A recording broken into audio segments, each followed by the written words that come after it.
Ada orang tanya, Ustazah, saya buat sesuatu saya rasa bersalah dengan orang tu. Jadi saya nak pergi minta maaf, rasa macam malu. Mungkin campur ego kan.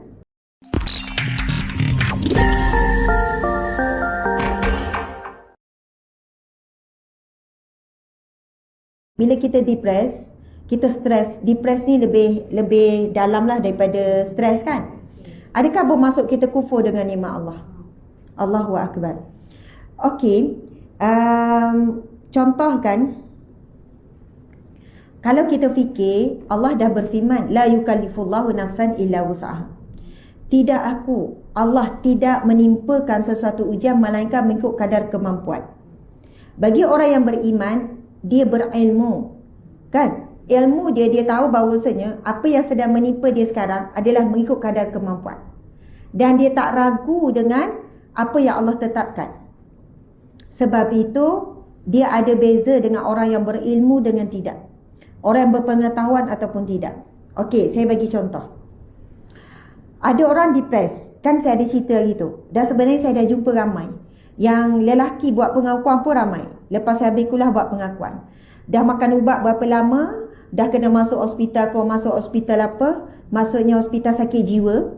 Anak 8 orang, yang ni saya jumpa masa dalam 2 tahun lepas.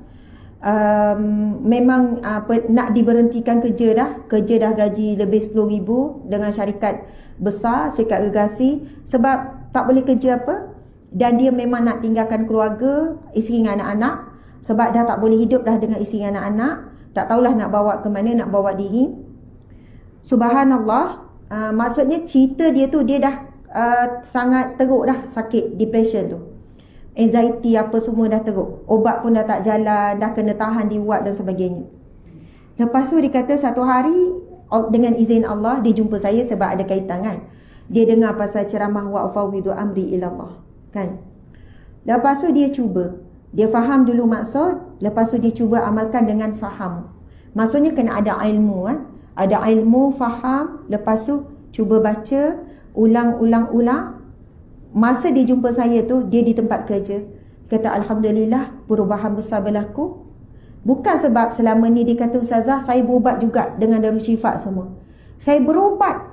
Saya ada ustaz suruh saya istighfar 1000 kali, saya buat. Suruh selawat 10 kali, saya buat. Maksudnya, saya kata perbezaannya adalah ketika kamu membaca istighfar ataupun selawat, bukan kata tak berkesan, tetapi dengan faham ataupun tidak.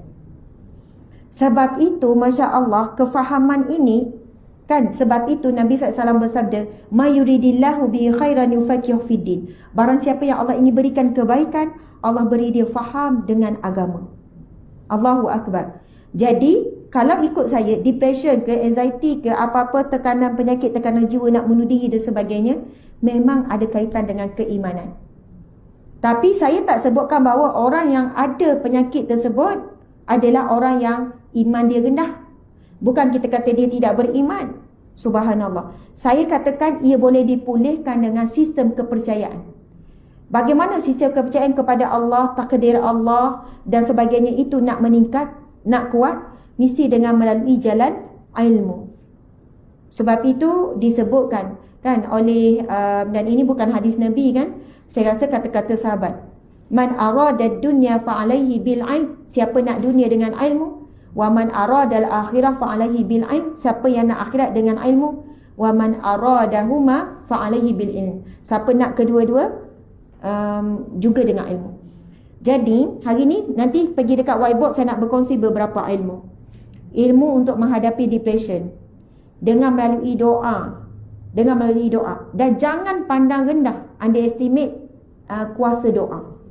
Sebab ramai yang sikit doa, ada masalah dengan ni. Subhanallah, ramai yang cuba walaupun tanpa yakin, tapi lepas tu berkesan.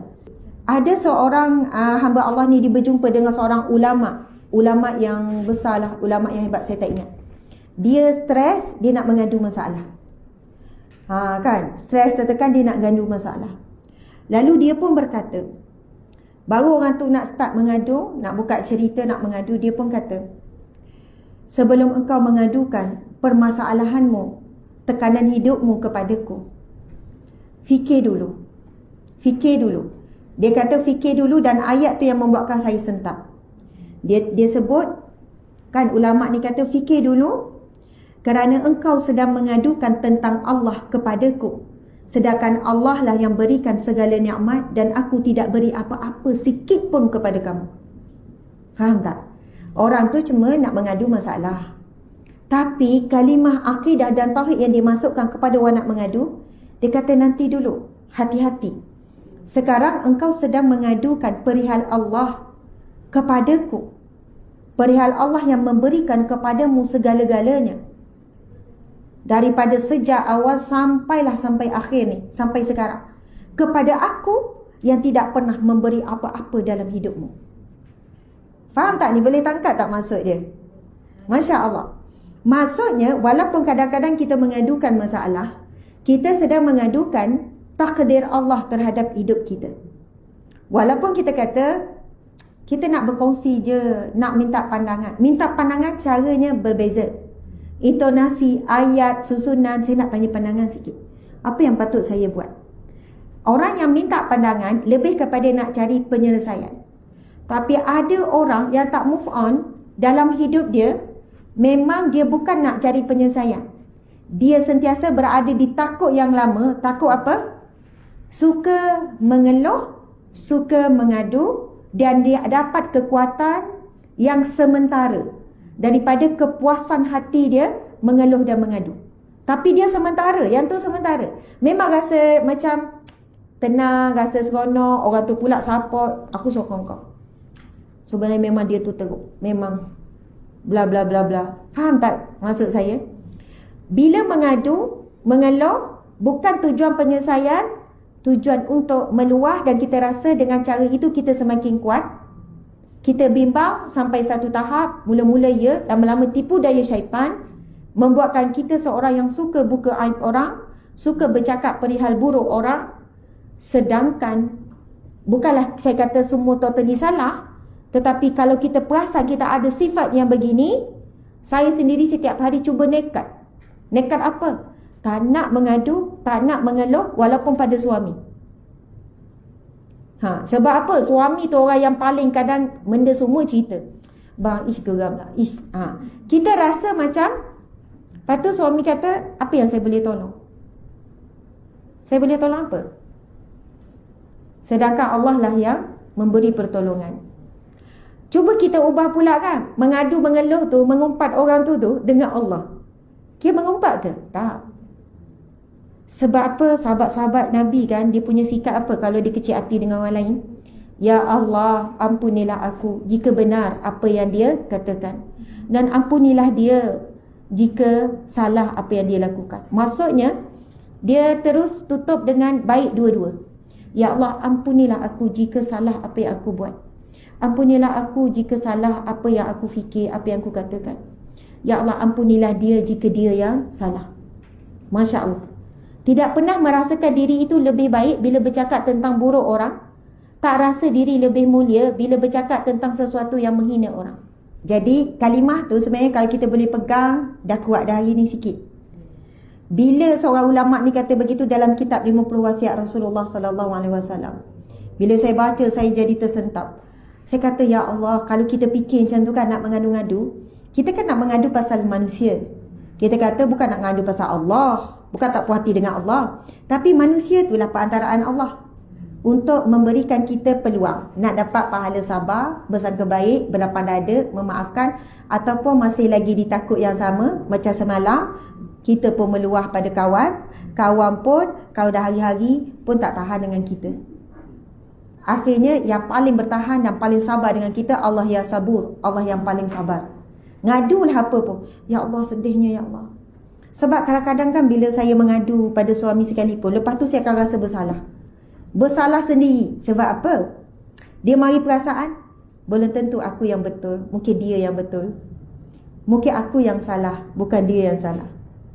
Perasaan bersalah tu selalu menghantui saya, walaupun saya mengadu pada suami tentang staf contohnya kan. Tentang rasa kecewa ke apa ke kan. Sebab itu kalau ada rasa perasaan-perasaan seperti itu, perbanyakkan istighfar, dan kalau rasa bersalah tu susuli dengan kebaikan. Ada orang tanya, Ustazah, saya buat sesuatu, saya rasa bersalah dengan orang tu. Jadi saya nak pergi minta maaf, rasa macam malu. Mungkin campur ego kan. Jadi apa yang perlu buat? Buat baik je lah. Dan itu hadis Nabi. Susuilah keburukan yang kamu lakukan dengan kebaikan. Mudah-mudahan kebaikan itu akan memadam keburukan. Tapi jangan jadikan ia kesempatan. Kita ngompak tak? Tak apa, nanti belanja dia. Ustazah kata boleh. Itu dah rancang. Tak boleh merancang dosa dan merancang untuk taubat.